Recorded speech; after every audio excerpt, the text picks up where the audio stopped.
অস্ট্রেলিয়ার ব্রিসবেনবাসী এর আগে গ্রীষ্মকালীন ঘূর্ণিঝড় দেখেনি। ১৯৭৪ সালে শেষ যখন সাইক্লোন হয়েছিল, তখন গোল্ড কোস্ট ও সানশাইন কোস্ট শহরের মাত্র গোড়াপত্তন হয়েছে।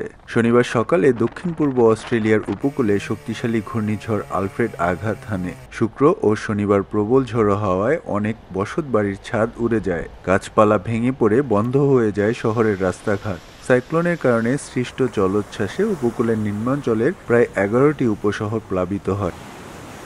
স্থানীয় সময় রবিবার দুপুরে উপকূলে ২ ঘণ্টায় যে পরিমাণ বৃষ্টিপাত হয়েছে তা এ অঞ্চলের গ্রীষ্মকালের ১ মাসের গড় বৃষ্টিপাতের সমান। ঝড় শেষ হয়ে গেলেও এখনও প্রায় ২.৫ লক্ষ উপকূলবাসী বিদ্যুৎ বিচ্ছিন্ন আছে। উত্তর নিউ সাউথ ওয়েলসের উপকূলে সব লোকালয় বন্যার পানিতে তলিয়ে গেছে। আগামী দুদিন একটানা বজ্রসহ বৃষ্টিপাত হবে বলে পূর্বাভাস দিয়েছে দেশটির আবহাওয়া দপ্তর। এতে বন্যার পানির উচ্চতা আরও বেড়ে নতুন নতুন এলাকা প্লাবিত হবে বলে আশঙ্কা করা হচ্ছে। যোগাযোগ ব্যবস্থা ভেঙে পড়েছে বলে সোমবারও শিক্ষা প্রতিষ্ঠান খোলার সম্ভাবনা নেই। টানা বর্ষণ সত্ত্বেও রবিবার থেকে ব্রিসবেন ও গোল্ড কোস্ট আন্তর্জাতিক বিমানবন্দরের কার্যক্রম বিচ্ছিন্নভাবে শুরু হয়েছে।